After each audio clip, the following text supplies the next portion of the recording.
A'udzubillahi minasyaitonirrajim. Bismillahirrahmanirrahim. Alhamdulillahi rabbil alamin. Nahmaduhu wa nasta'inuhu wa nastaghfiruh. Wa na'udzu billahi min shururi anfusina wa min sayyiati a'malina. May yahdihillahu fala mudilla lahu wa man yudlil fala hadiya lahu. Asyhadu an la ilaha illallah wahdahu la syarika lahu wa asyhadu anna Muhammadan abduhu wa rasuluh. Subhanaka la ilma lana illa ma 'allamtana innaka antal alimul hakim. Allahumma alimna ma yanfa'una wanfa'na bima 'allamtana wa zidna ilma. Allahumma ati anfusana taqwaha wa zakkiha anta khairu man zakkaha anta waliyuha wa maulaha.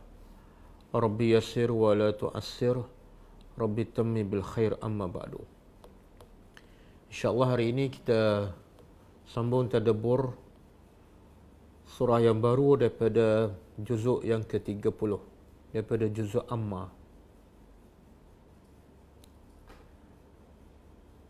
Iaitu surah Al-Insyiqaq.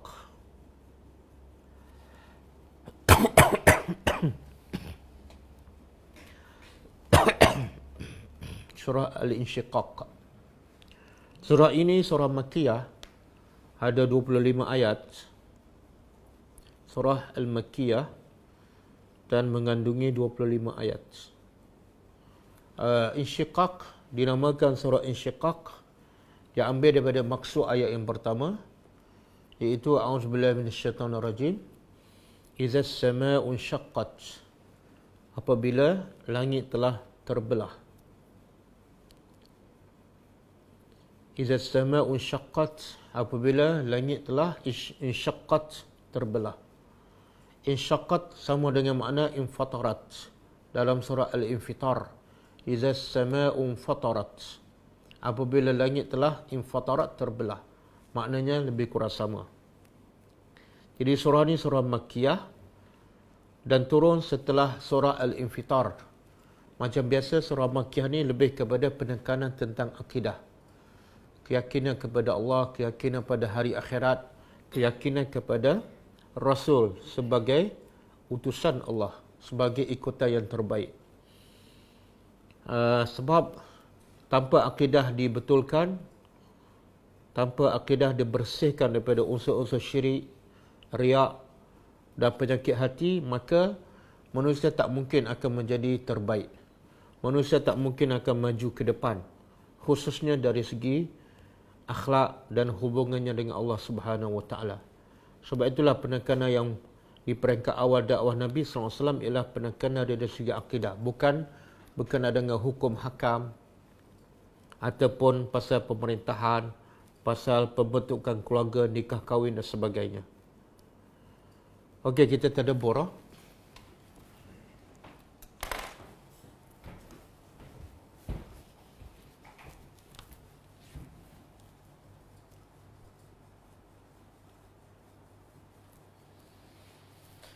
A'udzubillahi minasyaitonirrajim. Iza apabila.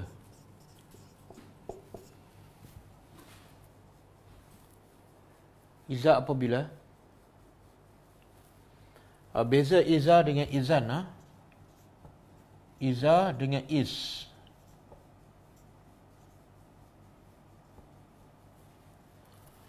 Ini antara dua perkataan yang selalu kita jumpa dalam Quran.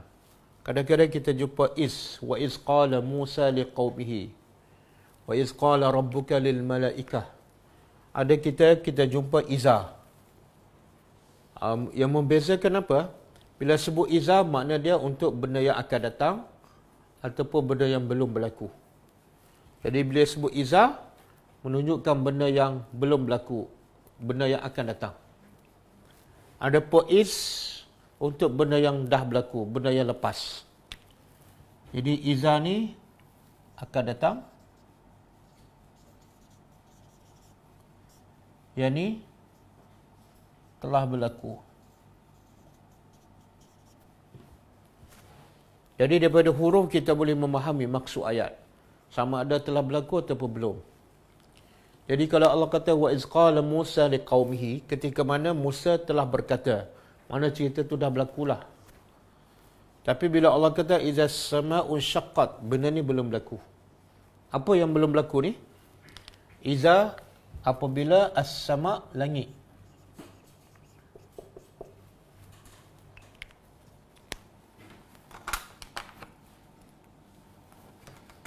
Ada dakwah kurang sikit. Ada merah.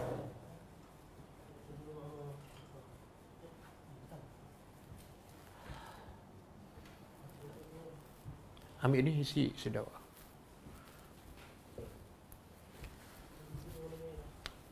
Apabila langit insyaqqat telah terbelah.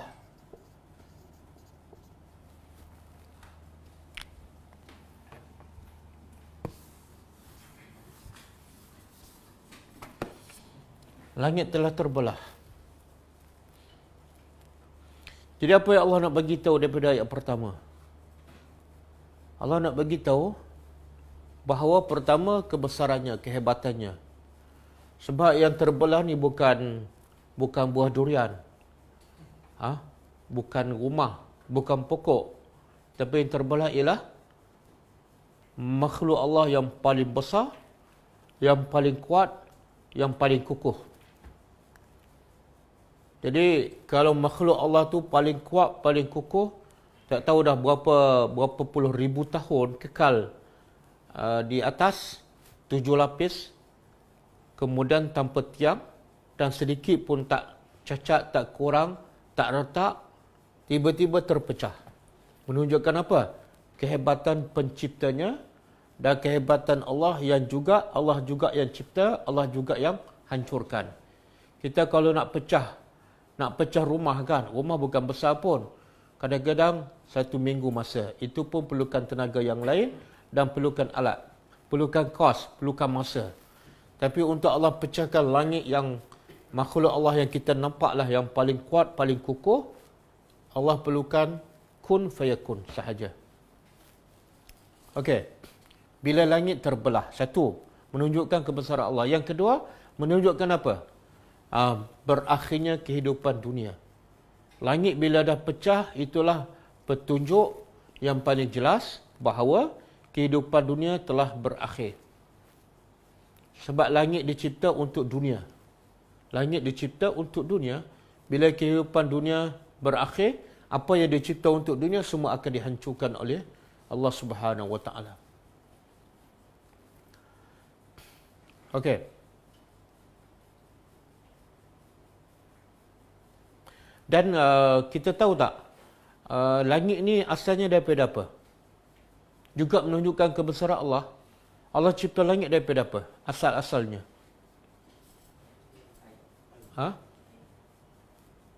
Air ke apa? Kalau ikut Al-Quran, anak tahu Allah langit berasal daripada apa? Bukan surah Fussilat. Ayat yang ke-11. Surah Fussilat ayat yang ke-11.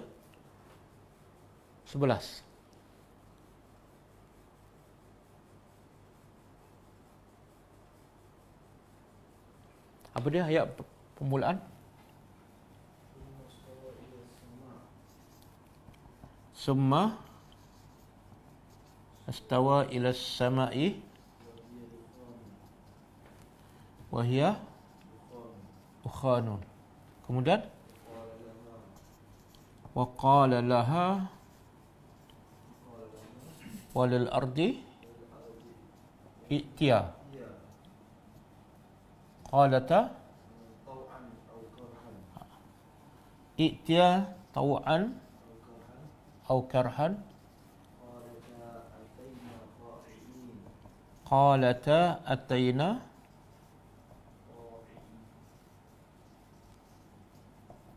Ini surah Fussilat ayat 11. Surah Fussilat surah yang ke-41 kan? Surah 41. Tu Nur Salwa dah bagi nombor surah. Ada orang minta saya bagi nombor surah. Ingat saya ni hafaz semua ke?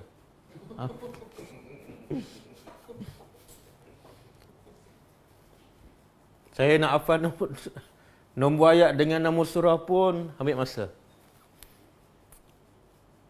Okey. Cuba tengok.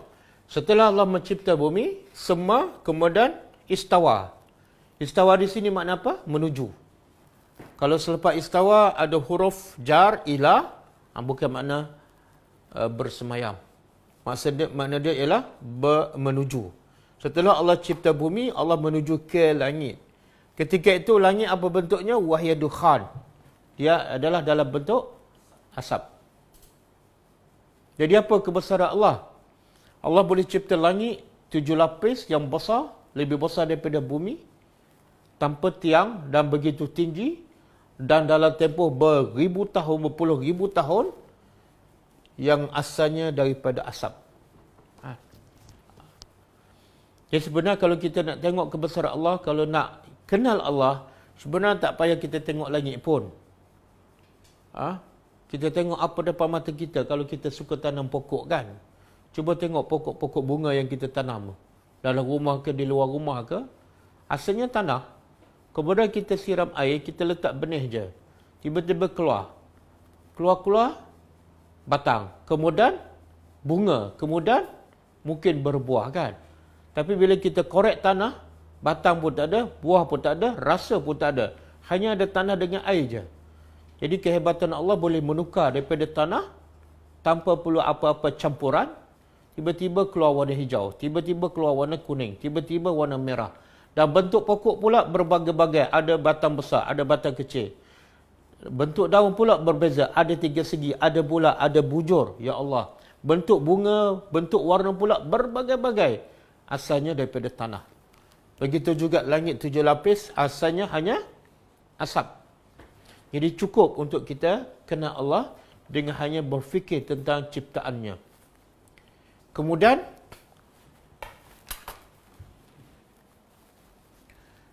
Allah kata apa? Bila langit telah terbelah, bila pecah, ada juga dalam tafsir ayat lain, langit pecah ni macam mana Allah jadikan dia pecah? Permulaannya. Ada mengatakan bintang sama bintang bertembung. Bila bertembung, meletup. Langit pun pecah. Ada juga dalam tafsir mengatakan Allah jadikan awan. Awan-awan tu nampak macam lembut. Tapi bila hari kiamat, Allah turunkan awan dari atas langit. Dan bila menghampak langit, langit terbelah. Allah sebut dalam surah apa? Bukan.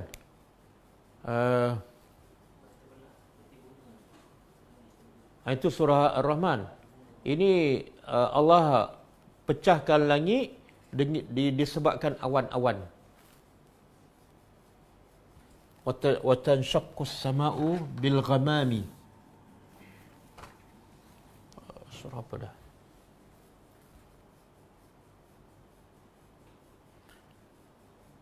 Surah Toha ke? Cuba tengok ayat 105.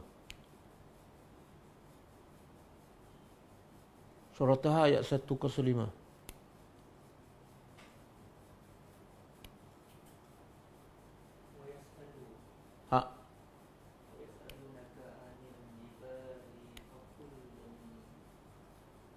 Oh bukan. Bukan. Itu pasal bumi kan.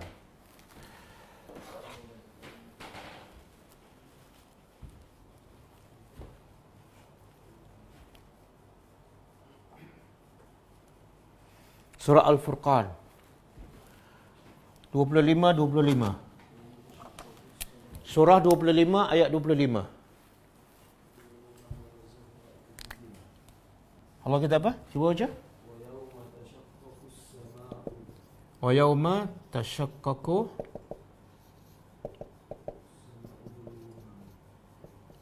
sama'u bil ghamam kan? Bil ghamami wa nuzzilatil malaikatu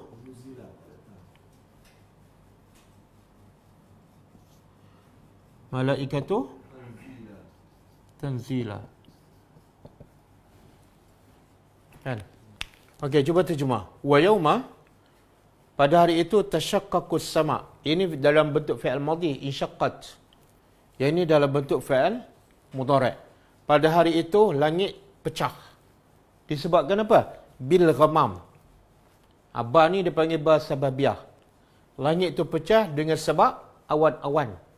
Kalau kita baca tafsir, dia kata Allah menurunkan awan dari atas langit dan menghempap langit, lalu langit pun pecah. Dan ketika itu wanuzzila, para malaikat pun diturunkan secara tanzila, berkumpulan-kumpulan. Ada pendapat mengatakan langit pertama, malaikat di langit pertama diturunkan. Kemudian langit kedua, langit ketiga sampai yang ketujuh. Jadi Allah boleh nak pecahkan langit tanpa bertembung antara bintang, tanpa awan, tapi Allah nak beritahu sebab dia. Allah Maha berkuasa nak pecahkan dengan apa saja sekalipun. Okey. Boleh? Jadi ayat pertama ni sudah cukup untuk bagi orang beriman untuk rasa gerun, rasa kehebatan Allah dan rasa suasana yang menakutkan yang sepatutnya mendorong untuk kita bersedia menghadapi suasana hari kiamat. Bersedia bukan dengan ketakutan tapi dengan amal soleh. Kemudian Allah kata wa azinat, dan telah, azinat ni bukan izin, telah mendengar daripada uzun. Uzun ni mana alat untuk mendengar, dan telah mendengar ataupun patuh. Mendengar, patuh. Ya Rabbiha, kepada penciptanya. Wa huqqat, dan huqqat mana? Benarlah. Benarlah. Ataupun patutlah. Apa yang Allah nak beritahu ayat kedua? Apa yang Allah nak beritahu? Apabila langit telah terbelah dan langit itu mendengar, patuh kepada Tuhannya. Dan memang patut langit itu dengar dan patuh. Sebab langit itu makhluk dan yang perintah adalah penciptanya. Jadi apa yang Allah nak beritahu daripada ayat kedua?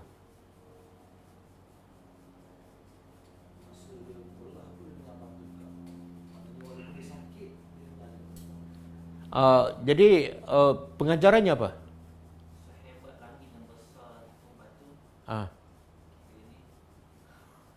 Jadi Allah dah beritahu, ni kamu dengan langit mana lebih kuat?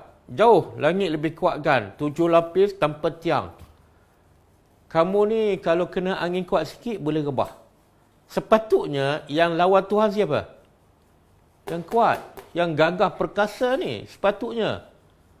Tapi yang lawan Tuhan terbalik pula. Mana? Yang lembek, yang kecil, yang banyak akal. Jadi Allah nak, dalam ayatnya juga Allah nak bagi tahu betapa bodohnya manusia. Sebab apa? Sekecil-kecil dia, selemah-lemah dia, tiba-tiba lawan Tuhan. Dan betapa hebatnya langit. Betapa kenanya langit akan Tuhannya. Walaupun dia kukuh, walaupun dia hebat, walaupun dia besar. Tapi Allah kata apa? Sami'na wa ata'na. Walaupun langit tidak berakal. Dan sebenarnya Allah cerita kepada kita dalam Al-Quran, sebenarnya langit bumi ini, dengan cakap Allah, adakah masa dekat kiamat, ataupun sepanjang masa, bahkan daripada awal lagi. Allah cipta dia dengan cakap Tuhan. Kita balik pada ayat ni. Surah apa tadi? Surah Fussilat, ayat yang ke-11. Bila Allah menuju ke langit, ketika itu langit dalam keadaan asap. Wa qala laha, maka Allah berkata kepada langit. Walil ardi, dan Allah berkata kepada bumi. I'tiya. Apa makna i'tiya? Ni kadang-kadang bergaduh ni baca bab tajwid kan.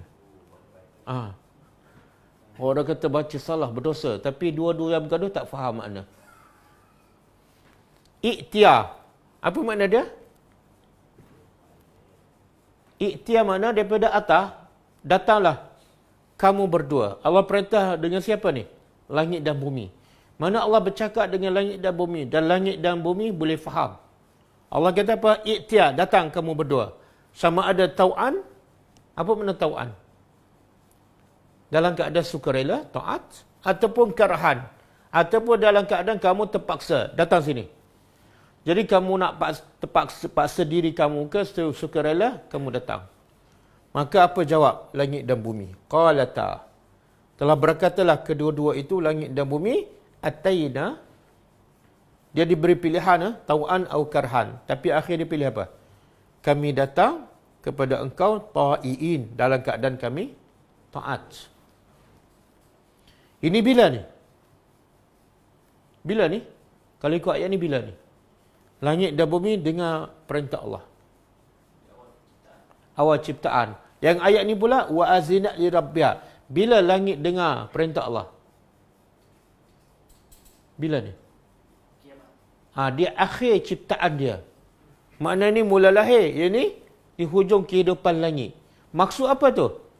Langit ni daripada mula dia cipta sampai dia dihancurkan, dia sentiasa dengar dan taat pada Allah. Walaupun langit tu begitu kuat, begitu kukuh. Tapi itulah makhluk bila dia kena Allah, hebat macam mana dia tak kesombong. Tapi makhluk bila dia tak kena Allah, lemah macam mana, bodoh macam mana pun dia akan sombong, dia akan lawan Tuhan.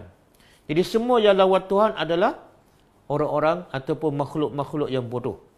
Sebab tu Allah sebut dalam surah Al-Baqarah kan, mana-mana yang engkar perintah Allah, walaupun satu perintah, Allah gelarkan dia sayaqulu sufaha. Sayaqulu as-sufaha. Akan berkata orang-orang yang bodoh. Siapa ni? Orang Yahudi. Ramai orang puji orang Yahudi ni pandai, cerdik, bijak, menguasai dunia, tapi Allah gelar dia bodoh. Sufaha, orang-orang yang bodoh. Sebab apa ni? Sebab bila Allah tukar kiblat, Allah baru nak tukar je kiblat daripada Baitul Maqdis ke Baitullahil Haram. Mereka, Allah kata mereka kalau aku tukar, mereka akan cakap. Apa dia? Mereka akan pertikaikan. Kenapa kiblat ini ditukar daripada Palestin ke Mekah? Kenapa? Soalan kenapa tu menjadikan dia adalah orang yang bodoh. Menurunkan taraf. Kenapa? Sebab dia mempersoalkan arahan perintah pencipta dia. Okey?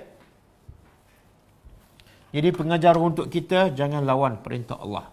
Sama ada secara sedar ataupun tidak sedar. Jangan lawan. Sama ada secara sukarela ataupun terpaksa. Sebab tu Allah kata dalam Quran, surah An-Nisa kan, fala wa rabbika la yu'minuna hatta yuhakkimuka fima syajara bainahum. Demi Tuhan engkau, mereka semua tidak beriman sehinggalah mereka menjadi engkau wahai Rasulullah sebagai hakim dalam perkara yang mereka perselisihkan. Kemudian yang kedua, summa la yajidu fi anfusihim haraja. Dalam diri mereka tidak ada rasa tak puas hati dengan perintah Allah dan perintah Rasul. Wa yusallimu taslima, dan mereka serah diri sepenuhnya kepada Allah dan Rasul. Itulah baru dikatakan benar-benar beriman. Okey, kemudian Allah kata apa? Wa iza, dan apabila al-ardu, bumi, yang tadi langit. Bumi muddat. Apa makna muddat? Muddat daripada mad. Siapa yang belajar tajwid tahulah apa makna mad. Panjang kan? Panjang. Jadi kalau muddah makna dia dibentangkan. Dibentangkan. Bumi ni yang, ini satu hal juga bergaduh. Bumi bulat ke leper kan? Bumi bulat ke leper. Ada kata leper, ada kata bulat. Tapi kalau ikut ayat ni, ikut pendapat Syekh Shalih Utsaimin, ini antara dalil bumi itu bulat. Sebab apa? Allah kata apabila berlaku kiamat, bumi diratakan. Maknanya sebelum tu tak rata lah. Sebelum ni bulat macam ni. Muddat, apa makna muddat? Dia pergi sini. Pergi kemudian yang ni semua tak ada. Semua diratakan. Daripada bulat diratakan. Ini makna muddat.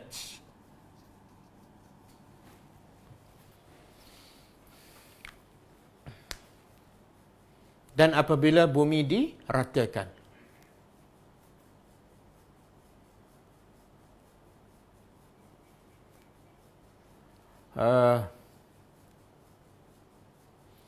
Dan diratakan juga ditafsirkan dalam surah Taha ayat 105 tadi. Apa maksud diratakan? Macam mana? Sampai tahap mana diratakan? Apa Allah kata? Ya. Wa yas'alunaka 'anil jibal. Qul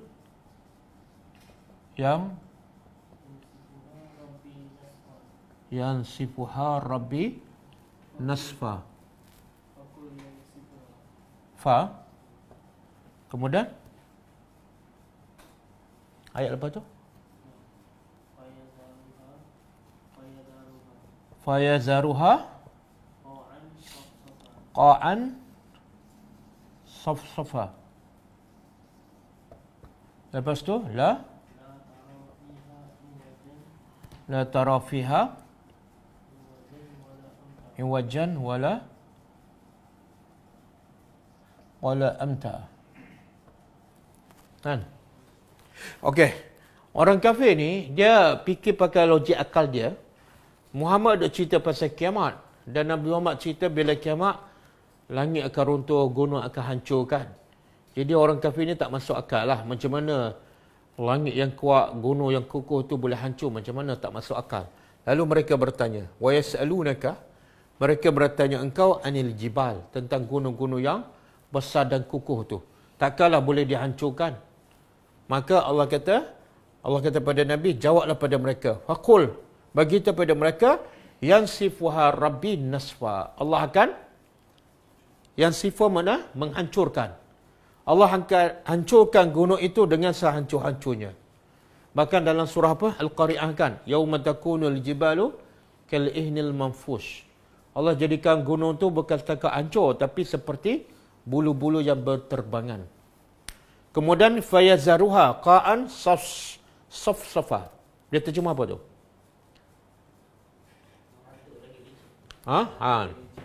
Ni. Asalnya bumi tak dibulatkan. Bila Allah muddat, dia rata. Tapi ada lagi pokok-pokok, gunung-gunung apa semua kan. Apa pula Allah buat? Allah kata, yang sifat Allah hancurkan. Kemudian Allah biarkan bumi itu qa'an safsafa. Licin. Apa mana licin? Kita kalau tanah hutan kan, kita sodok. Lepas sodok ada apa? Ada pokok-pokok yang tu. Jadi kalau nak betul-betul licin, kena angkat buang.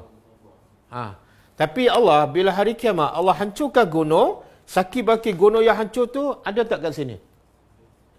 Tak ada. Itu maksud. Allah tinggalkan licin. Pergi ke mana? Berterbangan. Kalau ikut logik lah, gunung bila dia hancur, bersepah tak atas muka bumi ni? Bersepah tak? Yalah macam tsunami. Cuba tengok waktu tsunami kan. Apa berlaku? Sampah penuh. Yang daripada laut, semua melimpah kat bandar kan. Jadi nak buang tu pun ambil masa berbulan-bulan. Tapi Allah kata bila hari kiamat, gunung bukan setakat dihancurkan, tapi qa'an safa, ditinggalkan, dibiarkan licin, tak ada apa-apa pun. Pokok pun tak ada. Satu lagi, la tara fiha iwajan wala amta. Engkau tidak akan melihat pada hari itu iwajan apa dia? Iwajan bengkok dalam surah Al-Kahfi kan. Amta, dia macam ni. Bumi ni kalau kita pergi mana-mana, dia kadang-kadang tinggi rendah kan. Kadang-kadang rendah, kadang-kadang tinggi kan. Kadang-kadang ada sungai, ada jambatan, kadang-kadang ada lembah dalam kan. Kita turun ke dalam. Jadi Allah kata, bila hari kiamat bumi dimuddat, tidak ada, semua rata. Tinggi rendah ke, tinggi ke rendah ke, semua Allah buang. Semua rata. Apa hikmahnya? Apa hikmahnya? Kenapa Allah ratakan? Kenapa di pada mahsyar perlu Allah ratakan? Dia kalau tanah rendah kan, katalah saya duduk kat sini di pada mahsyar, kan? Yang duduk hujung nampak tu saya? Tak nampak. Saya pun tak nampak yang hujung kan? Jadi hikmahnya, bila Allah bercakap, semua nampak Tuhan. Dengan suara lah, peringkat awal kan? dan Allah akan nampak semua sekali. Tak ada seorang pun yang tersembunyi. Kan? Kalau ada lubang ni, kita boleh masuk lubang kan? Tapi tak ada. Ataupun ada pokok ke, gunung ke, mungkin ada berlindung. Tak ada. Bila Allah bercakap, semua akan dengar dan Allah akan nampak semua sekali. Cuma bayangkan berapa luas ni. Berapa luas ni pada mahsyar. Ha? Dia berapa muatan dia ni? Daripada Adam sampai kiamat. Kemudian jin ada sekali tak? Ada sekali. Cuba bayangkan berapa luas ni. Sebab tu Allah ratakan semua supaya Allah bila bercakap semua dengar dan Allah akan nampak semua. Tak ada seorang pun yang terselindung. Semoga Allah selamatkan kita ketika di pada mahsyar dan juga di akhirat. Salah satu cara nak selamat di pada mahsyar, jadilah apa dia? Yang salah satu daripada 7 golongan. Jadilah pemimpin yang adil, jadilah orang yang sentiasa beribadat pada Allah daripada muda sampai ketua. Jadilah orang yang sentiasa hatinya bergantung di masjid. Lepas PKP je 5 waktu sentiasa solat di masjid berjemaah. Jadilah orang yang sentiasa berzikir pada Allah berseorangan kemudian menangis. Jadilah orang yang suka berinfak tapi sembunyikan infaknya. Jangan viral, jangan masuk Facebook. Jadilah orang yang dua orang yang berjumpa kerana Allah dan berpisah pun kerana Allah, dan orang yang sentiasa bertakwa kepada Allah walaupun diajak berzina. Jadi kalau dapat salah satu ni, insya-Allah kita selamat daripada mahsyar ni. Orang lain berdiri 50,000 tahun, 50,000 tahun berdiri dalam keadaan bogel, dan tidak berkasut, dan satu lagi tidak bersunat. Hufatan uratan ghurlan. Dalam keadaan bogel. Yang kedua, tidak berkasut, tidak berselipar. Yang ketiga, tidak berkhatan. Jadi bila Nabi cerita pada Aisyah, Aisyah bertanya, An-nisa'u war-rijalu ba'duhum ma'a ba'd. Lelaki dengan perempuan duduk sama-sama dalam keadaan bogel. Macam mana tu ya Rasulullah? Tak ada ke orang nak tengok yang kita pun nak tengok yang orang? Nabi jawab apa? Al-yawm asyaddu min zalik. Atau kama qala sallallahu alaihi wasallam. Hari itu asyaddu ni makna lebih dahsyat daripada kamu tengok orang bogel.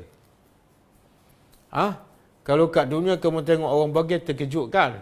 Tapi di akhirat orang bogel tak main dah. Sebab apa? Suasana hari kiamat sangat-sangat menakutkan. Seumpama orang tengah menunggu hukuman mati ataupun penjara seumur hidup. Macam mana kamu masih boleh melihat orang bogel? Allah sebut apa? Dalam surah Abasa, Yauma yafirrul mar'u min akhihi wa ummihi wa abihi wa sahibatihi wa banihi likulli imri'in minhum yauma idzin sya'nun yughni. Allah kata hari itu semua pakat lari daripada saudaranya, daripada isterinya, daripada suaminya, daripada bapaknya, daripada anaknya. Semua pakat lari. Kenapa? Yauma idzin apa dia?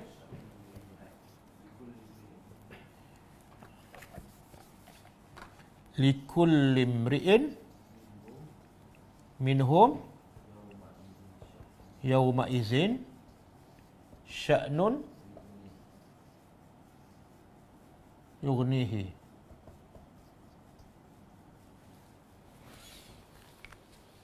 Allah kata, kenapa semua pakat lari daripada suami, daripada anak, daripada bapa pula lari daripada anak dia.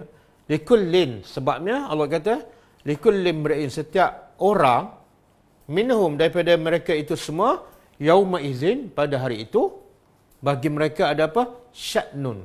Sya'nun apa dia? Urusan apa? Yughnihi, yang urusan tu iaitu nak menunggu keputusan syurga neraka. Lepas tak titian sirat, urusan tu menjadikan mereka yughnihi. Apa makna yughnihi? Mencukupkannya daripada apa? Daripada tengok orang bogel, daripada berfikir masalah anak ke suami, cukup.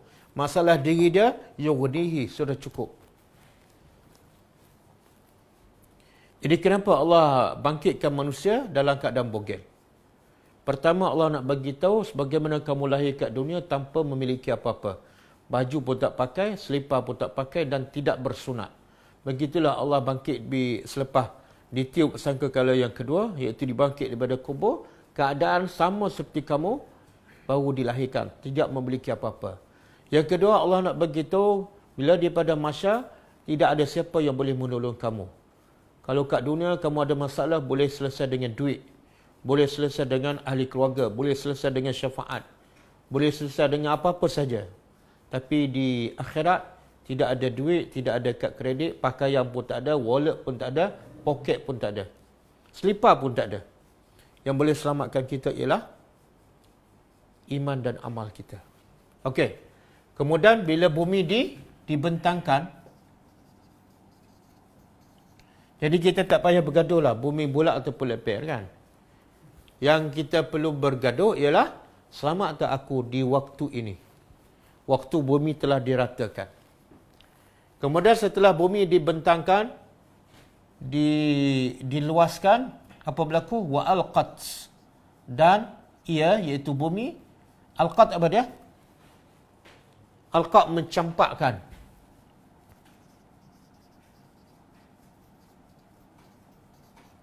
Ma fiha, apa yang di dalamnya. Apa yang di dalamnya? Bila bumi daripada bulat dibentang, diluruskan, lepas tu bumi akan memuntahkan semua apa yang di dalamnya, iaitu semua mayat-mayat. Bahkan al-kunuz, emas, perak, bahan galian, semua bumi akan muntahkan.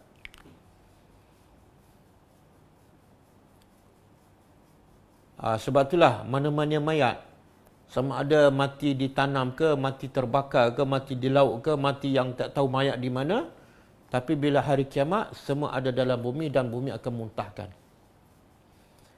Allah sebut dalam surah lain kan, bila bumi digoncang dengan segoncang-goncangnya, maka bumi akan memuntahkan apa yang dalamnya.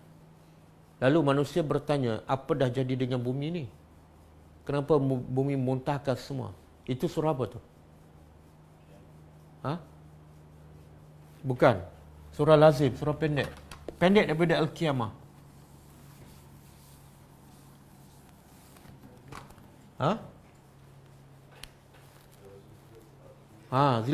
Zalzalah. Surah Zalzalah. Iza zul ardo zilzalaha, kemudian wa akhrajatil ardu asqalaha, kemudian wa qala al insan ma laha, kemudian yauma idzin tuhaddisu akhbaraha. Okey. Cuba kita tadabbur surah yang pendek ni. Iza zulzilat, apabila bumi digoncang. Dengan sekuat-kuatnya, apa berlaku lepas tu? Sama. Wa akhrajatil ardu, bumi pun akan mengeluarkan. Di sini alqat. Alqat ni campak. Akhrajat, mengeluarkan.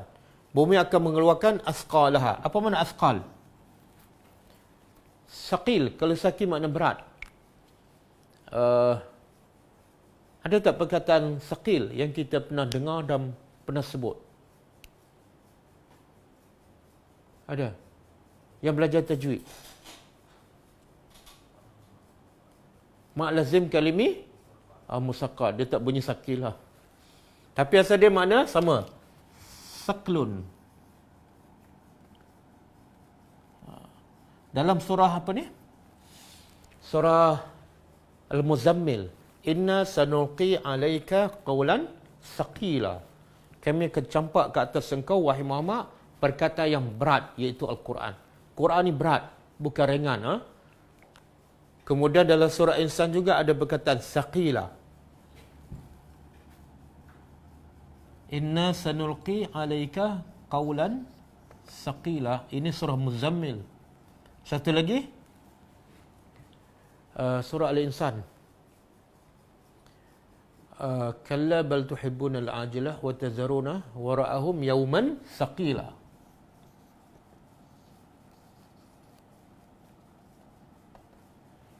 Manusia ni suka mengabaikan hari yang berat.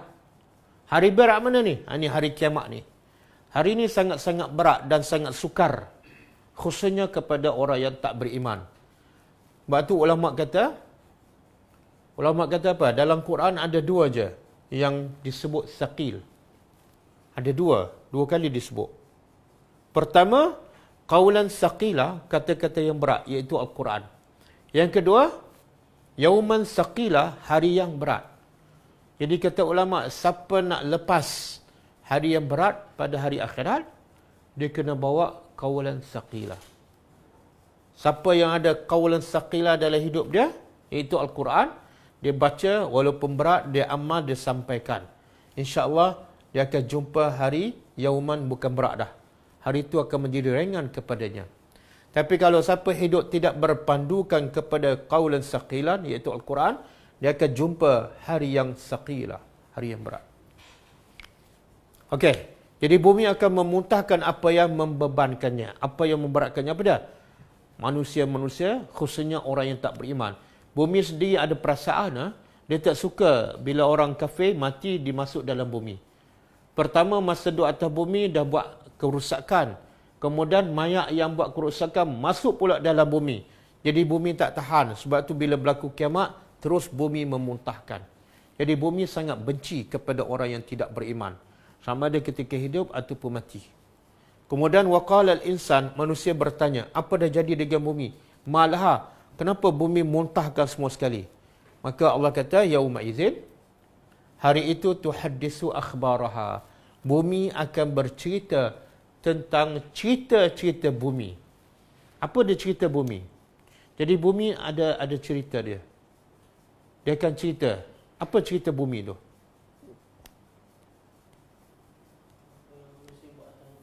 Apa saja yang dilakukan oleh manusia di atas muka bumi.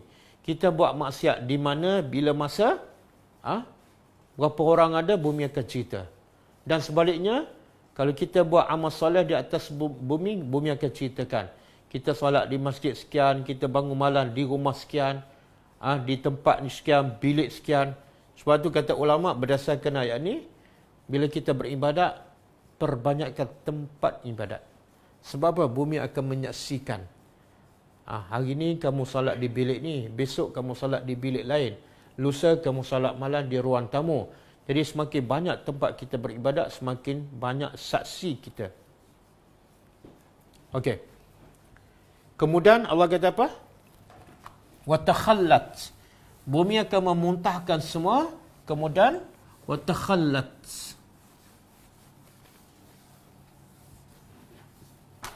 Watakhallat apa mana? Dan ia kosongkan. Khalat mana? Kosongkan. Bumi setelah dia muntahkan semua mayat-mayat dalam bumi, termasuklah bahan-bahan galian semua, sampai tahap apa? Takhalat, kosong. Tak ada satu pun mayat yang tersangkut. Tak ada satu pun mayat yang terlepas. Semua dikosongkan. Tak tahulah berapa bilion mayat kan, tapi tak ada satu pun yang tersangkut ataupun tersembunyi. Wa takhalat, kosong. Kemudian Allah ulang lagi, wa azinat, dan ia telah mendengar dan patuh. Dia sebenarnya Allah bukan ulang ni, yang tadi bila langit terbelah dan langit tu dengar dan patuh. Yang ini pula bila bumi dibentangkan, diluaskan, dan bumi juga patuh pada perintah Allah. Jadi Allah nak bagi tahu langit dan bumi ni dua makhluk yang besar, yang kuat, yang kukuh, sentiasa taat dan patuh pada perintah Allah. Maka kita yang lemah, yang kecil ni, yang umur pun tak panjang, janganlah sombong kepada Tuhan yang maha hebat. dia telah mendengar dan patuh kepada penciptanya. Wa huqqat, dan benarlah. Benarlah makna benarlah bumi itu patuh kepada Tuhannya, ataupun memang patut, memang layak, memang berhak bumi taat kepada perintah Allah. Habis ah?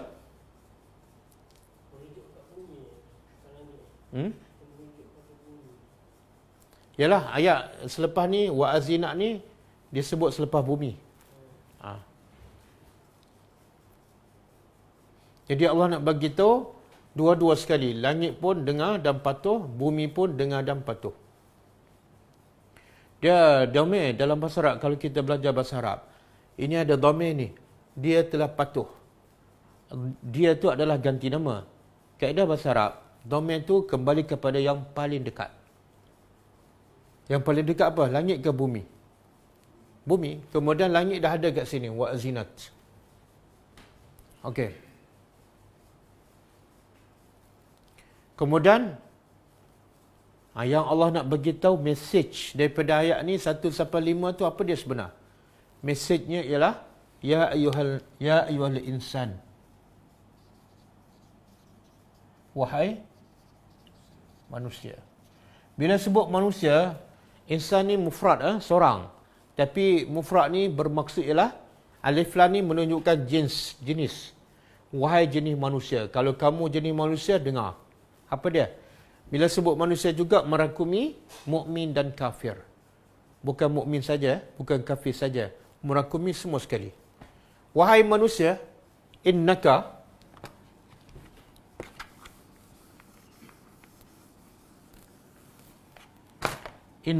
sesungguhnya engkau kadihun. Kadihun. Apa makna kadihun? Daripada perkataan kadhun, makna ta'abun, wajahdun, wasa'yun. Ta'abun makna penat, jahdun bersungguh-sungguh, sa'yun makna usaha. Yang kita selalu kalau pergi umrah kan, antara rukun umrah dan haji ialah sa'i kan. Sa'i itu daripada perkataan sa'yu, makna bersungguh-sungguh. Jadi kadahun ni apa makna dia? Penat, letih, bersungguh-sungguh, berusaha. Jadi maksud ayat apa dia? Wahai manusia, innaka sesungguhnya engkau adalah orang yang berusaha. Ataupun orang yang penat. Penat nak ke mana ni? Allah nak bagi tahu tanpa kira kedudukan manusia, miskin ke, kaya ke, rakyat ke, pemimpin ke, sultan ke, orang biasa ke, semua kadihun. Sebab selagi mana nama dia manusia, mesti ada kadihun. Tak ada seorang pun yang kata saya tak kadihun. Saya lahir-lahir senang je. Sebab saya keturunan raja. Tak betul. Raja pun kadang-kadang penat memikirkan masalah rakyat. Pemimpin lagi nak pecah kepala kan, walaupun tak nampak macam buruh kasar, tapi otak dia tu memikirkan masalah rakyat dan memikirkan nak ada pilihan raya ke tak ada, menang ke kalah. Lagi kadihun. Jadi manusia kadihun. Kadihun makna penat. Tapi Allah nak betulkan, semua orang penat. Yang ramai tak faham apa dia? Yang ramai tak faham ialah ila rabbika, menuju kepada Tuhan engkau. Ini yang ramai tak faham. Semua mengakui hidup adalah penat. Tapi tak ramai yang faham, yang penat-penat tu sebenarnya dia sedang menuju kepada Tuhan. Cuba tanya orang kafir, kamu nak ke mana? Dia kata nak pergi kerja. Kadang-kadang orang Islam pun sama, nak ke mana? Melancong. Sebenarnya Allah kata, kamu melancong ke, kamu bekerja ke, sebenarnya kamu dalam proses menuju pada Tuhan kamu. Sebab tu kadang-kadang orang nak pergi melancong, naik kapal terbang, mati. Kadang-kadang sampai ke airport tempat dia nak pergi, mati. Kadang-kadang nak pergi haji, sebelum buat haji mati. Sebab apa? Sebab proses kepenatan manusia sebenarnya nak menuju pada Tuhan. Cakaplah apa saja. Sebab tu Allah sebut dalam surah apa ni? Orang beriman, matlamat dia satu je. Bukan nak bekerja, kerja tu hanya sebagai alat sahaja. Tapi bukan matlamat. Bukan nak supaya anak dia berjaya, bukan nak berjalan ke mana-mana. Matlamat orang beriman satu je, iaitu Allah sebut dalam surah Maryam. Fafirru ilallah. Surah Az-Zariyat ayat 50. Fafirru ilallah.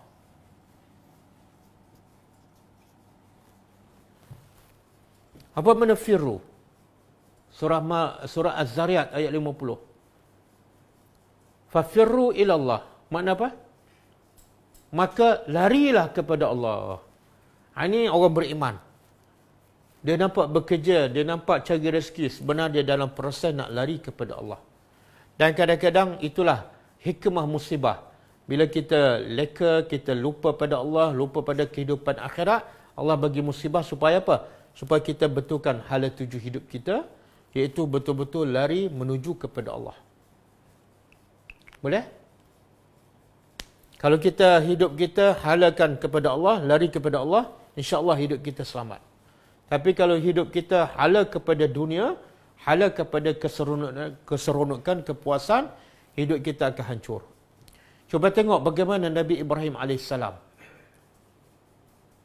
Ibrahim AS.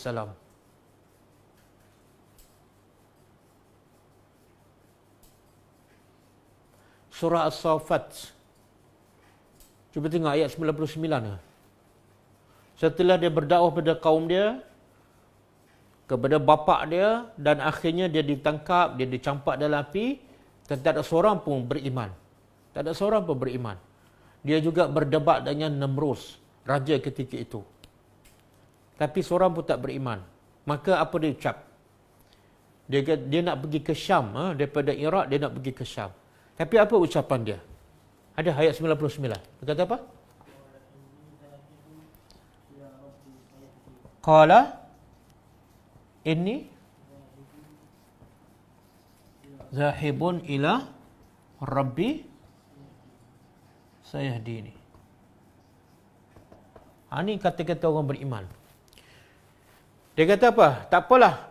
Kalau kamu tak nak terima dakwah aku, kamu tak nak sembah Allah juga, nak sembah juga patung yang pekat, yang buta tu, maka kata Ibrahim, inni zahibun, sesungguhnya aku zahibun, orang yang pergi. Pergi ke mana ni? Ila rabbi, kepada Tuhanku. Sebenarnya dia nak ke mana ni? Masa ni dia nak ke Syam. Daripada Iraq, setelah dakwah dia ditolak oleh masyarakat termasuk bapa dia, dia kata okeylah aku nak pergi ke Syam. Tapi dia tak sebut pergi ke Syam. Dia kata apa? Ila. Ini matlamat hidup orang beriman. Fafirru ilallah. Kadihun ila rabbika. Biar jelas. Walaupun nampak berpindah tempat, tapi matlamat tetap sama. Pergi ke Syam ke, pergi ke Malaysia ke, pergi ke Mekah, sebenarnya kita sedang menambahkan langkah-langkah kita semakin dekat kepada Allah Subhanahu Wa Taala. Jadi kalau kita letak dalam kepala kita, sedang aku nak ke mana ni? Nak pergi pada Allah. Bila nak salat, nak ke mana? Nak pergi pada Allah. Bila nak pergi kerja, ke mana ni? Nak pergi pada Allah. InsyaAllah hidup kita selamat. Cuma mungkin orang kata kita tak berapa waras lah. Nak ke mana ni? Ila Rabbi. Hafal ayat ni. Inni zahibun ila Rabbi. Hafal lah. Kerja kat mana? Zahibun ila Rabbi. Tengok, Ibrahim yakin. Bila aku pergi pada Tuhan aku, apa Tuhan akan buat pada aku? Apa dia? Ya Allah. Bila aku pergi pada Tuhan, dia jamin selamat. Tuhan akan tunjuk mana yang salah, mana yang betul. Mana yang melencong, mana yang menuju kepada redha Allah. Saya hadir ni penting. Jadi sebab tu kata ulama, kalau kita belajar agama, belajar tadabbur Al-Quran, betul-betul nak cari hidayah, yakinlah Allah akan tunjuk. Allah dah janji dalam surah Al-Ankabut kan, ayat yang terakhir. Apa dia? Lanahdiyannahum subulana wallazina jahadu fina lanahdiyannahum subulana. Orang yang betul-betul berjihad untuk mendapat redha kami, untuk mencari redha kami, Allah janji lanahdiyannahum subulana. Pasti sesungguhnya kami akan tunjuk pada mereka jalan hidayat. Hidayat ni, kata ulama, kalau kita betul-betul ikhlas nak, Allah akan bagi walaupun kita berada dalam hutan, walaupun kita berada di tengah-tengah padang pasir, walaupun kita berada di tengah-tengah masyarakat jahilah yang kufur kepada Allah. Kalau kita nak, Allah akan bagi. Tapi kalau hidayat, kadang-kadang kita cari tapi tak ikhlas. Walaupun hidayat di sebelah kita, dia tak akan masuk. Walaupun kita dah berada dalam kelas tadabbur 5 tahun dah, dia tak akan masuk. Berapa ramai yang belajar kelas tadabbur tak berubah pun. Dan berapa ramai yang sekali dengar je, mengubah kehidupannya. Jin sekali dengar je, sebab ikhlas nak hidayat, mengubah kehidupan jin. Jadi semua bergantung pada setakat mana keikhlasan kita untuk mencari hidayat. Kalau sekadar nak penuh masa kosong sebab PKP, dia tak akan mengubah apa-apa. Jadi ikhlaskan diri anda sebagaimana Ibrahim. Nak ke mana-mana, jelaskan matlamat, iaitu zahibun ila rabbi. Okey? Kemudian Allah kata apa? Manusia penat. Saya bagi contoh kan, manusia penat. Contoh orang yang penat. Siapa? Siapa yang paling penat kat dunia? Yang paling penat kat dunia siapa? Nabi Muhammad kah? Nabi Muhammad lah. Sebab itulah bila mula turun wahyu, Iqra' bismi rabbikal ladzi khalaq, ya ayyuhal muzammil kan. Kata Khadijah, berehat dulu. Apa jawapan Nabi? Qad madha waqtu rahah wan naum.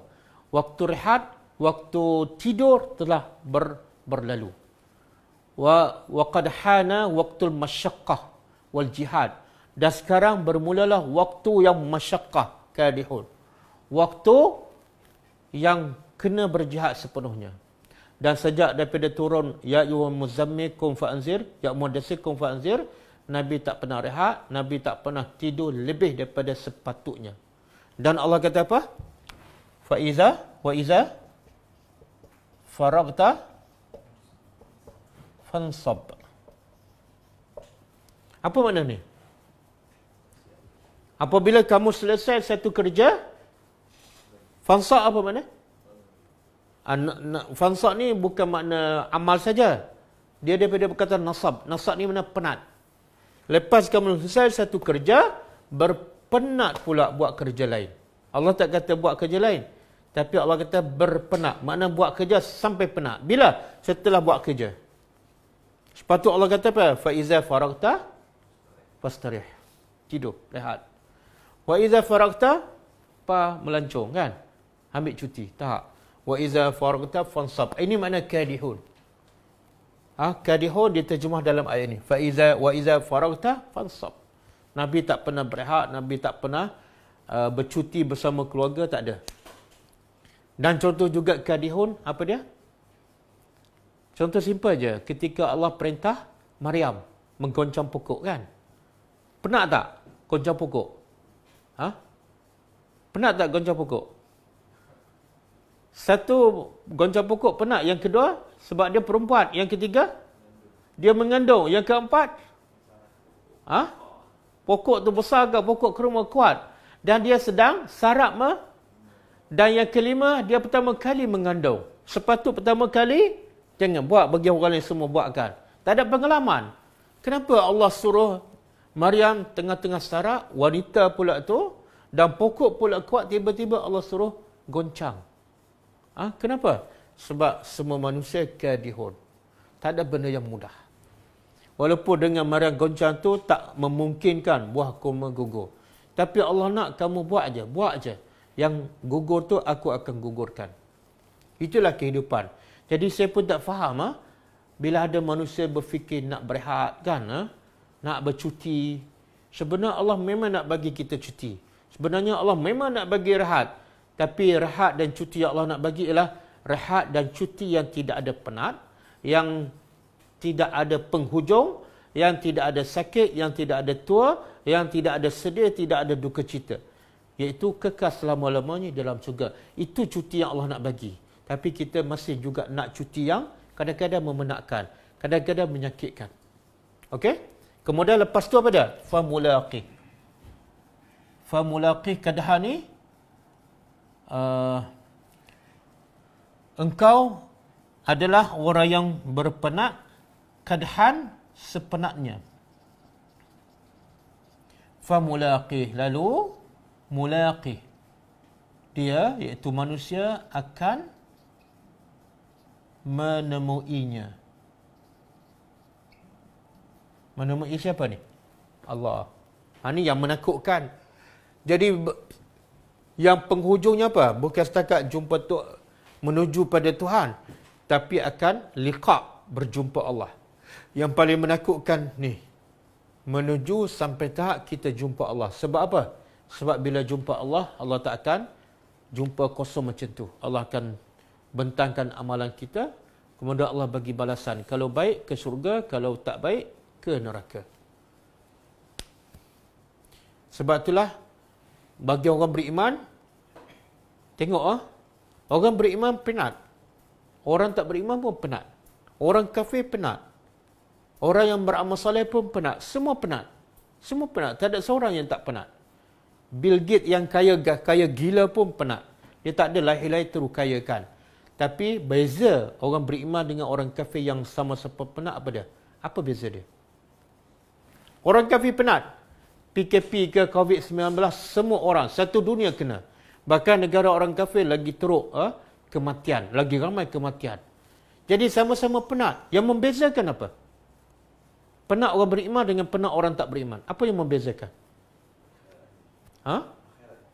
Akhirat saja. Penat orang beriman dapat pahala. Bahkan Nabi kata, kalau kamu sedih, kalau kamu risau, kalau kamu takut pun kafarah. Kalau kena duri sikit pun kafarah. Duri pun kafarah. Tersepak batu pun kafarah. Kalau kita sabar pula, pahala tanpa hisap. Kita termenung, macam mana nak cari duit, pun dapat pahala. Berfikir, risau. Tapi orang kafir, penat, letih, kadang-kadang bawa penyakit, satu pahala pun tak dapat. Bahkan Allah akan tuntut di akhirat besok. Sebab segala nikmat yang dia dapat kat dunia, dia tak beriman, dia tak bersyukur pada Allah. Satu lagi, dapat pahala. Yang kedua apa dia? Yang orang beriman, bila dia penat, bila dia letih, tapi dia tak rasa. Apa dia? Ala bizikrillahi tatma'innul qulub. Bila dia beribadah pada Allah, jiwa dia rasa tenang. Lagi dia berjihad, lagi banyak dia sedekah, jiwa dia lagi rasa tenang je. Jadi penat, tenang. Penat, bahagia. Itu belum jumpa Allah lagi, belum masuk syurga. Jadi beza.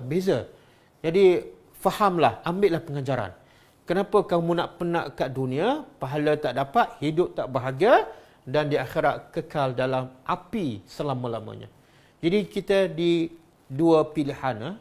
Nak penat, dapat pahala, kafarah dosa, jiwa tenang, dan akhirnya masuk syurga kekal abadi. Satu lagi, dosa, kadang-kadang seronoklah sekejap kan, buka aurat, berzina, minum arak, tapi jiwa tak tenang, tak dapat pahala, kemudian di akhirat besok semua amalan sia-sia dan dicampak dalam neraka yang kekal abadi. Okey? Jadi cukup setakat ni, kita hafal ayat ni, dua ayat ni. Biar jelas matlamat kita. Kita nak hantar anak sekolah pun biar jelas. Biarlah anak kita kejar Tuhan. Biarlah anak kita cinta akhirat lebih daripada cinta dunia. Kalau letak anak kita di satu sekolah sistem yang menjadikan mereka cinta dunia, hidup mereka akan hancur walaupun mereka cemerlang dari segi akademik. Hidup mereka akan hancur kalau matlamatnya bukan ilallah. Jadi hafal ayat ni. Satu, surah Az-Zariyat ayat 50. Fafirru ilallah. Larilah kepada Allah. Bila ada masalah, lari pada Allah. Masalah ekonomi, masalah keluarga, masalah akhlak, masalah kemurungan, fafirru ilallah. Sebab Allah boleh selesaikan semua masalah. Dan ambillah pengajaran Nabi Ibrahim. Walaupun dia nak pergi ke Syam, tapi matlamat dia bukan nak seronok di Syam. Tapi inni zahibun ila rabbi. Aku nak pergi cari Tuhan supaya Tuhan akan tunjukkan aku mana yang betul, mana yang membawa aku ke syurga Allah Subhanahu wa taala. Okey, kita berhenti setakat ayat yang ke-6.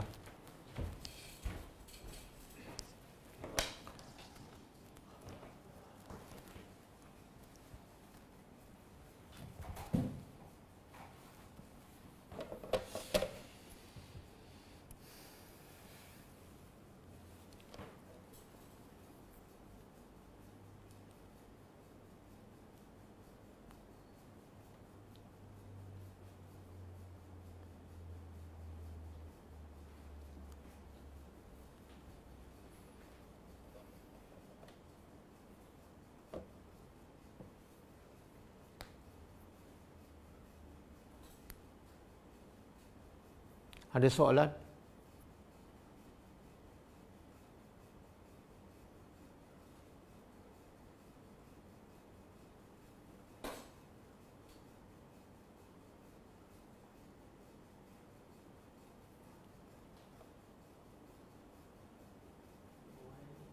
Saya baca ada hadis nak hilangkan marah kena duduk berdiri, duduk atau solat baring tidur.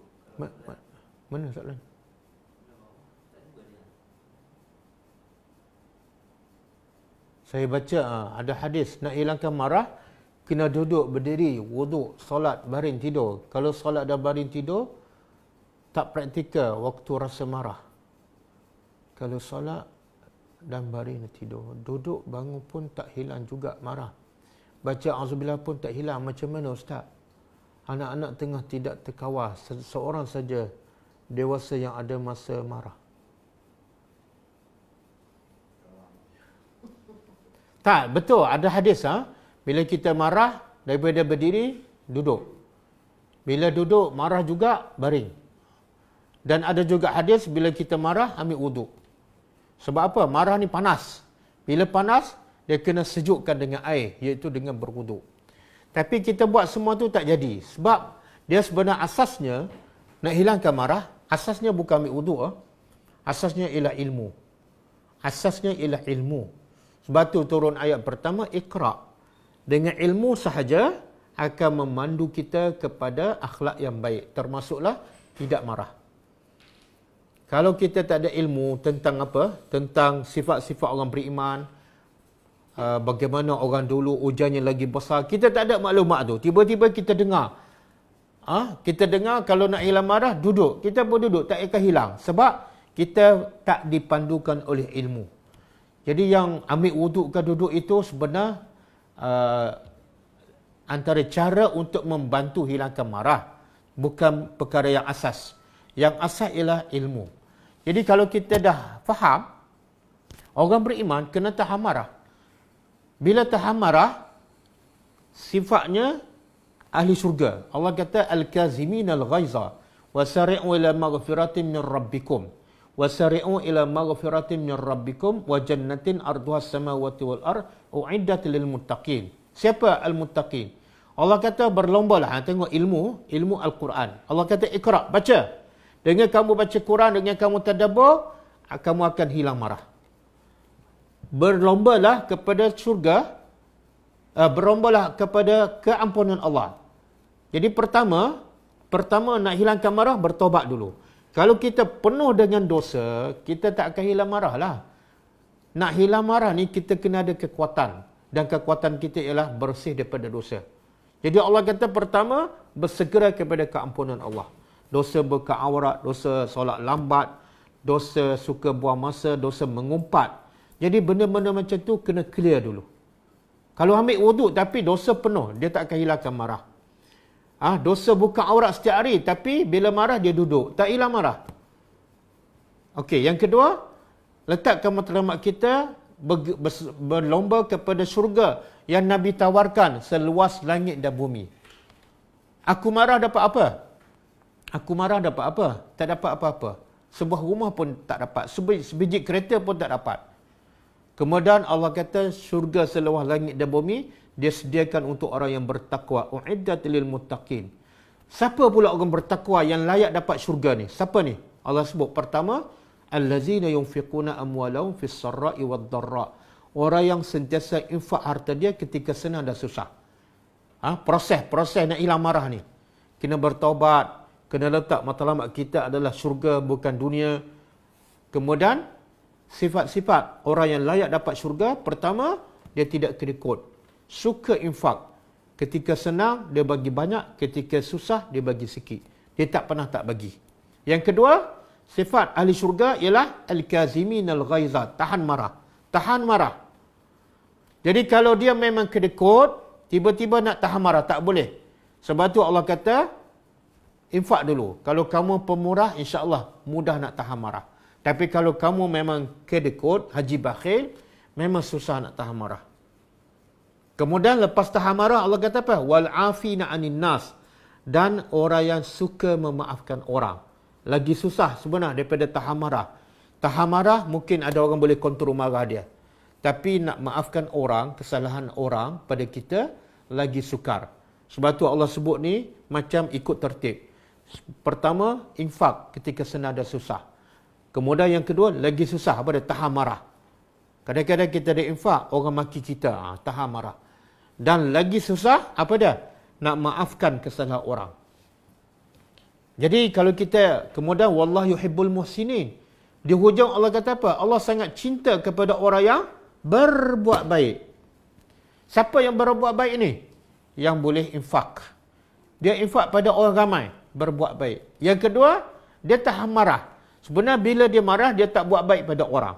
Bila dia tahan marah, dia buat baik pada orang. Allah suka. Begitu juga dia maafkan orang. Bila dia maafkan orang, sebenarnya dia adalah muhsinin. Sebab dia telah berbuat baik pada orang dengan memaafkan kesalahan orang. Jadi kalau kita faham ayat ni, akan membantu kita untuk tahan marah. Sebab tu saya nak sebut satu kisah Khalifah Harun al-Rashid lah. Ada seorang pembantu dia bawa bekas makanan yang panas. Tiba-tiba jatuh pecah dan makanan yang panas merecik kat kaki dia. Dia dah marah dah. Sebab kerja tak berhati-hati kan, sampai kena kakinya. Bila dia marah, pembantu ni baca ayat yang saya baca tadi, surah Ali Imran. Ayat 133 kan. Pembantu rumah ni ataupun hamba, dia baca ayat tu kepada khalifah yang sedang marah. Apa dah? Wasari'u ila maghfiratin min rabbikum wa jannatin arduha samawati wal ard. Kemudian uiddat lil muttaqin. Bila dia dengar, dia faham.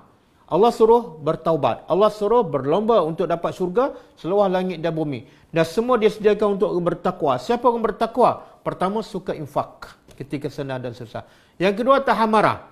Bila sebut dia tahan marah, ciri-ciri orang bertakwa, terus dia tahan marah. Sebab apa? Kenapa aku nak marah ni? Kalau aku marah, terlepas syurga yang seluas langit dan bumi. Tengok ayat membantu merawat penyakit orang yang tahan marah. Ayat Quran. Bila dengar, bila faham, terus, ya Allah, Allah nak tawarkan syurga. Kenapa aku nak lepaskan geram? Kenapa aku nak marah?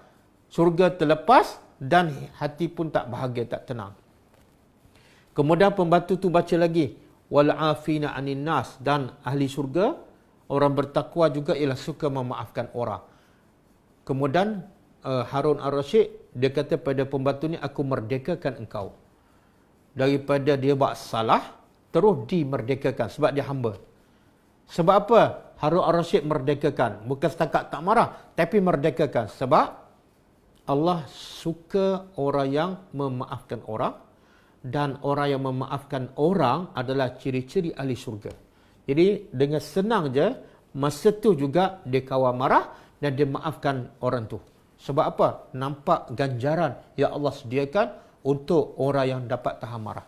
Jadi saya nak ulang sekali lagi, yang paling penting nak tahan marah bukan setakat ambil wuduk, yang paling asas ialah faham Al-Quran. Bila Quran sentiasa ada dalam kepala kita, bila ada masalah je, kita ingat pada ayat memandu kita. Dan kita akan jadi tenang dan akan boleh kawal marah kita. Wallahu alam. Apa beza zuhud dan jihad? Zuhud ialah tidak cintakan dunia. Senang, zuhud ni tidak cintakan dunia. Bukan tolak dunia. Ramai orang salah faham, dia kata zuhud ialah tolak dunia.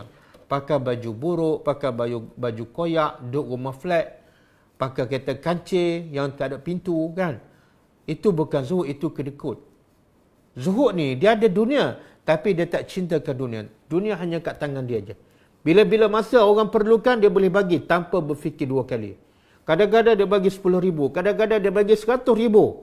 Itu makna zuhud. Tapi hidup dia sederhana. Bukan pakai baju koyak, rumah kecil, tak. Rumah dia okey. Kereta pun ada juga kereta yang mahal. Tapi dunia ni dalam tangan dia. Itu makna zuhud. Adapun jihad. Jihad bersungguh-sungguh melawan. Bersungguh-sungguh melawan nafsu. Melawan syaitan. Melawan orang kafir. Untuk menegakkan kebenaran. Wallahu a'lam. Sekarang isu solat jarak. Adakah dibolehkan ataupun sekarang hanya perlu solat di rumah dan tak wajib solat di masjid? Ya, dah setahun dah solat jarak ni. Soalan ni tak patut ditanya ni. Dah setahun dah. Senang je. Siapa nak solat jarak, silakan. Siapa rasa tak yakin, solat di rumah. Sebab yang Allah nilai pada qad aflahal mu'minun allazina hum fi salatihim khashi'un.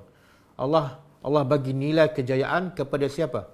Bukan yang solat jarak ke, yang solat tak jarak, tak. Yang Allah bagi nilai kepada mukmin yang berjaya ialah yang solatnya khusyuk. Kalau kita solat kat rumah dan tak solat di masjid disebabkan jarak, dan solat kita khusyuk, alhamdulillah. InsyaAllah kita termasuk mukmin yang berjaya. Tapi kalau kita solat jarak di masjid, kita khusyuk, mungkin insyaAllah kita juga termasuk orang yang mukmin yang berjaya. Jadi nilai dia fokus pada khusyuk tu. Kenapa kita nak bergaduh pasal jarak kan? Orang tak bagi rapatkan sah. Sudahlah, bukan pilihan kita. Kalau dia salah buat ijtihad, dia salah buat arahan, dia yang berdosa. Kita tak berdosa. Itu dosa dia. Dosa kita beda. Kadang-kadang solat jarak, tapi kita solat kat rumah, alasannya tak nak solat jarak. Tapi solat kat rumah pun tak khusyuk juga. Solat kat rumah pun lewat juga. Solat kat rumah pun asyik baca 3 kul juga. Tak ada perubahan. Tak ada perubahan. Jadi, bila kita solat tak khusyuk, jangan salahkan solat jarak. Wallahu alam. Afifah baca. Kelas tadabbur setiap hari Isnin. Mula daripada hari Isnin sampai hari Jumaat, setiap hari pukul 10.30 pagi. Saya ulang. Kelas tadabbur setiap hari Isnin sampai hari Jumaat, setiap Isnin sampai Jumaat pukul 10.30 pagi. Kemudian hari Rabu, satu kelas malam hari Rabu pukul 9.10. Setiap Rabu malam 9.10. Kemudian hari Sabtu kita ada kelas minggu kedua dan keempat pukul 10.30 pagi. Kawan-kawan boleh post balik jadual lah, jadual yang terkini. Buka Facebook Ghulam, ada jadual kat situ. Okey. Masa Allah cipta manusia, neraka dah dicipta ke belum? Itu saya tak pasti tapi sekarang neraka dah ada. Syurga pun dah ada. Mana dulu Allah cipta, wallahu alam. Wallahu alam.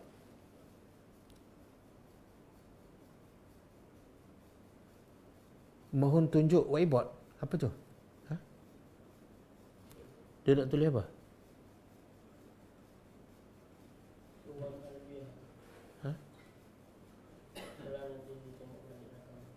Nak capture. Ada terbaca seseorang tak bogel daripada mahsyar. Contoh Nabi. Tak, semua bogel. Cuma yang pertama akan dipakai pakaian ialah Nabi Ibrahim. Saya rasa yang tak bogel yang bercakap tu lah. Tak ada dalil lah. Bagaimana seorang wanita boleh dapat kelebihan perbanyak tempat sujud apabila dia mahu amalkan hadis Nabi yang menyatakan tempat salat terbaik bagi wanita ialah di satu ruang. Itu khas untuk wanita. Itu khas untuk wanita. Jadi kalau Nabi kata wanita salat terbaik ialah di satu tempat khas, maka yang terbaik bagi wanita satu tempat dan tak berpindah. Tapi bagi lelaki, sebab Nabi kata lelaki afdal di rumah, di masjid, salat fardu. Salat sunat pula Nabi kata yang afdal bagi lelaki di rumah, dan Nabi tak sebut secara khusus di rumah tu di mana. Jadi boleh pelbagaikan. Dan bagi saya lah, wanita tempat khas dalam bilik dia pun boleh pindah-pindah. Satu minggu tempat khas di sini, minggu depan tempat khasnya di sini. Tak ada masalah. Ustaz, jadi Allahumma ajirni minan nar tak sahih. Okey. Doa Allahumma ajirni minan nar 7 kali tidak sahih, dhaif. Tapi kata ulama boleh baca sebab dia semata-mata doa. Boleh kita nak baca Allahumma ajirni minan nar 7 kali lepas subuh, kemudian 7 kali lepas maghrib, tak salah walaupun dia hadis dhaif sebab dia semata-mata doa. Kita digalakkan baca apa-apa saja doa yang baik. Apatah lagi doa minta berlindung daripada neraka sangat-sangat dituntut. Wallahu alam. Saya masih tidak faham bila pergi kerja berlarilah kepada Allah. Tak faham? Tak payahlah cerita pada orang. Tak payah cerita pada orang nak ke mana ni? Nak pergi lari kepada Allah. Nanti orang kata kita ada masalah kan. Tak, niat dalam hati kita, azam kita, aku pergi kerja ni sebenar sebab nak cari redha Allah. Jadi aku kena pastikan, mula daripada pakai baju, mesti baju yang Allah redha. Pakai yang menutup aurat. Bukan kerana supaya orang tengok. Kemudian naik kereta, keluar rumah, baca doa supaya Allah redha. Sebab aku nak menuju kepada Allah sebenar. Aku boleh mati bila-bila masa. Mungkin dalam kereta, mungkin dalam perjalanan, mungkin masa tengah bekerja, mungkin masa perjalanan balik. Jadi itu maksud aku sedang menuju pada Allah. Bila-bila masa aku akan jumpa Allah. Jadi bila kita letak, kita sedang menuju kepada Allah, bila-bila masa kita boleh mati, maka kita akan sentiasa bersedia untuk menghadapi kematian dengan kita elakkan daripada buat maksiat dan kita pastikan yang kita buat semua yang Allah redha. Jadi tak perlu cerita pada orang. Tanam dalam hati kita saja. Wallahu a'lam. Sekarang kena apa tu? PDPR. Sambil kerja, work from home, sambil mengajar. Kadang-kadang niat mengajar sekadar nak siapkan kerja rumah cikgu. Macam mana nak tenangkan diri, ingatkan diri supaya ajak anak-anak ini untuk kenal Allah.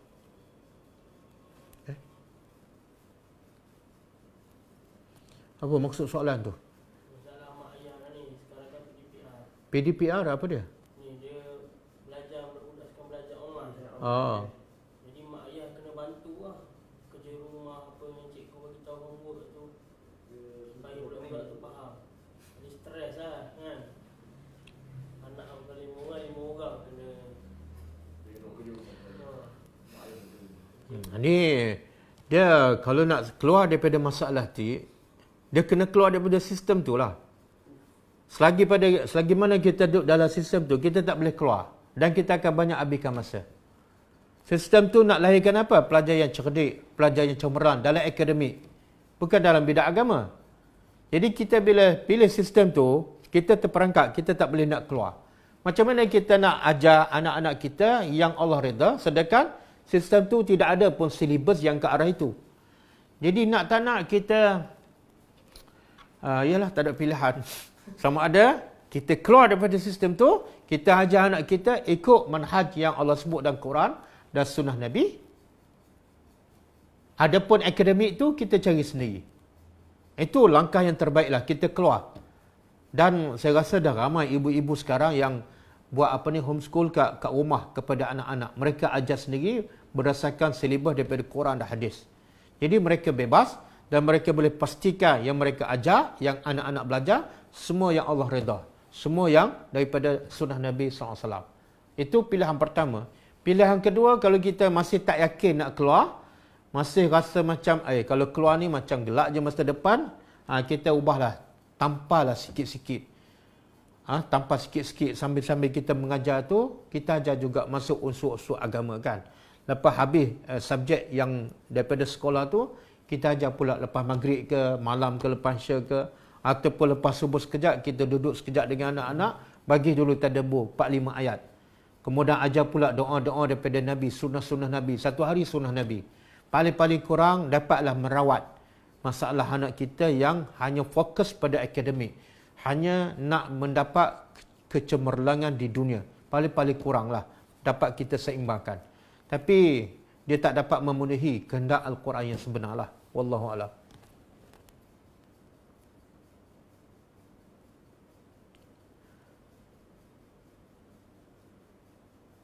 Apa ni?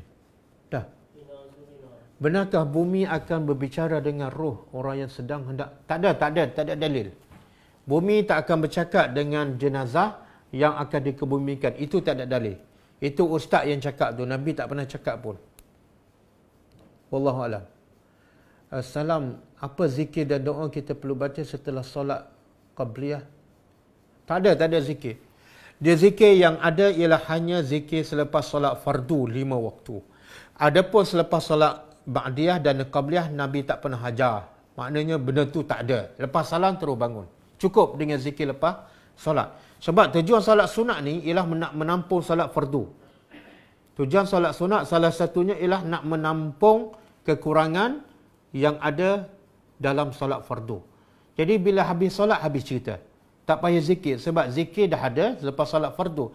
Zikir lepas solat fardu pun juga menampung kekurangan dalam solat fardu. Solat sunat pun fungsi dia sama dengan zikir, iaitu menampal kekurangan solat fardu. Jadi tak ada zikir lepas solat sunat, ba'diyah ataupun qabliyah. Macam mana nak melihat nasihat manusia yang masih melakukan sembah mahram? Dia cara yang paling berkesan. Sebab itulah Nabi dengan kerusakan masyarakat jahiliah di Mekah, menyembah berhala sebanyak 360, lagi rosak. Nak banding dengan sembah mahram ni tak ada apalah. Kalau nak banding apa yang berlaku zaman Nabi, penzinaan, pelacuran berlaku secara terbuka. Rasuah, penindasan, ambil hak orang, zalim dan sebagainya berlaku secara terbuka dan terang-terang. Bunuh anak hidup-hidup kan, berlaku secara terang-terang dan terbuka dan diredai. Tapi semua tu Nabi rawat dengan apa? Dengan Al-Quran. Nabi rawat dengan Al-Quran. Nabi tak bagi benda lain. Sebab tu Allah pastikan Nabi ni tidak dapat maklumat daripada lain. Tidak daripada kitab-kitab dahulu, daripada falsafah orang kafir. Allah nak Nabi masuk Quran saja dalam dadanya sebab Allah tahu dengan Quran sahaja Nabi dapat rawat semua penyakit masalah manusia.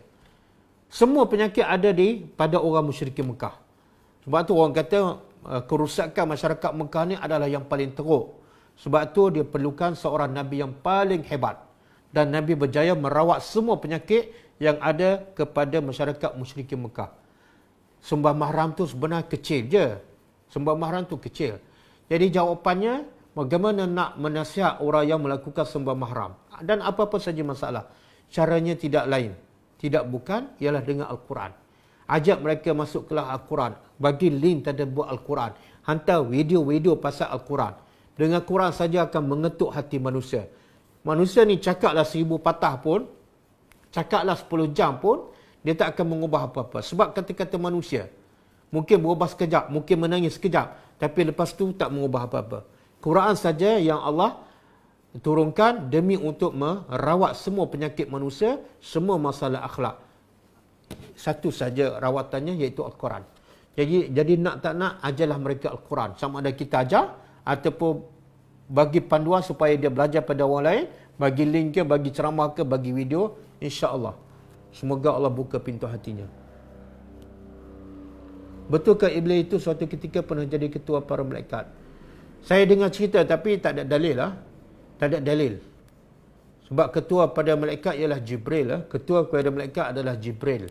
Ketua pada manusia Muhammad. Ketua kepada syaitan adalah Iblis. Wallahu alam. Ada seorang tak suka dengan seseorang. Dia apa? Threaten apa dia? Hendak menggunakan roh untuk tujuan apapun saya tak tahu. Apa maksudnya? Tak ada, ilmu hitam tak ada. Ilmu hitam ni ilmu sihir lah. Ilmu sihir ni wajib haram kita belajar dan haram kita mengajar.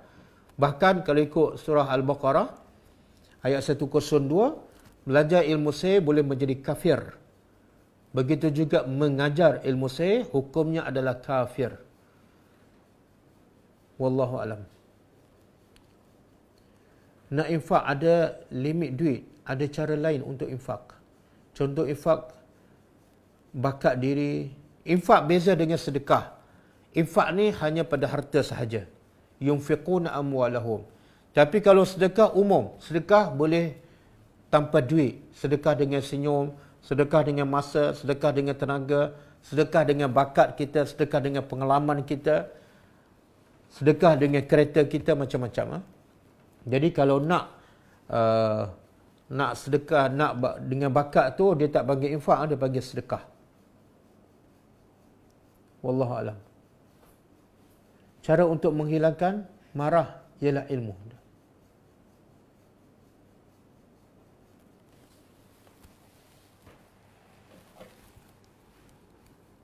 Okey. Dah cukup lah. Apa tu? Ada pihak mahukan masjid surau dibuka untuk solat Jumaat kerana yakin wabak penyakit tidak akan masuk ke dalam masjid surau kerana dipelihara Allah. Apa ijtihad daripada ustaz? Tak, sekarang arahan tutup masjid ke ataupun solat jarak itu daripada kerajaan. Kita bagi pandangan hebat macam mana, betul macam mana pun, kita tak ada kuasa. Kadang-kadang kita bercakap ni biarlah logik kan. Kita kalau bercakap kosong, tak ada kuasa, tak boleh buat apa. Jadi bagi saya, siapa yang tak setuju solat jarak, solat kat rumah. Memang ada ulama kata, ada setengah ulama kata solat jarak tak sah. Sebab tak rapat sah kan. Solat kat rumah lah. Dan kita solat kat rumah tak berdosa pun sebab bukan pilihan kita. Bukan pilihan kita. Macam orang solat dalam peperangan. Kadang-kadang solat sambil berjalan. Kadang-kadang solat sambil naik kenderaan, naik kuda. Sah tak solat tu? Sah. Sebab apa? Sebab memang tak ada pilihan. Jadi kita sekarang, dalam konteks kita sekarang, kita solat di rumah sebab tak ada pilihan. Kalau pergi masjid, tak sempurna solat kita. Solat di rumah. Jadi bagi saya, kenapa kita nak pening-pening dengan SOP ni? Yang peliknya, masa belum ada COVID-19, masa tidak ada SOP, bebas pergi ke masjid. Ramai orang tak pergi, tak ada siapa bising pun. Yang tak pergi masjid, dalam keadaan boleh pergi, lagi ramai daripada yang tak boleh pergi sebab SOP. Tapi yang peliknya, yang tak boleh pergi masa SOP ni, bising satu dunia. Tak habis-habis bising. Sebenarnya, dia tak pergi tu ada sebab, ada alasan. Tapi yang sebelum PKP, sebelum COVID-19, bebas nak pergi masjid. 90% tak pergi masjid yang Nabi bagi ancaman. Kalau Nabi ada, Nabi bakar rumah. Tak ada siapa ustaz bising. Tak ada siapa ustaz bagi pandangan pada kerajaan. Paksakan orang pergi masjid. Sebab boleh pergi. Tapi tak ada siapa bising pula. Yang tu sebenarnya lagi bahaya tu. Boleh pergi tapi tak pergi. Sekarang tak boleh pergi dan tak pergi. Okeylah. Jadi saya pun tak faham lah setengah ustaz ni.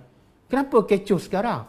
Kenapa tak kecoh 20 tahun orang tak pergi masjid walaupun tak ada SOP? Wallahualam. Apa ciri-ciri kawan yang boleh jadikan sahabat baik? Yang boleh tahan marah? Yang sentiasa menunjuk pada kita keburukan kita, kesilapan kita, dan bila kita tegur dia, dia boleh terima. Jadi kawan yang paling utama, yang paling baik ialah bila dia sentiasa menunjukkan kelemahan kita, kesilapan kita. Sebab Nabi kata, seseorang saudara kita adalah seumpama cermin. Bila dia selalu menegur kita dengan ikhlas, dengan berhikmah, bersyukurlah, ini kawan yang baik. Bila susah, dia bersama kita. Bila senang pun, dia bersama kita. Wallahualam.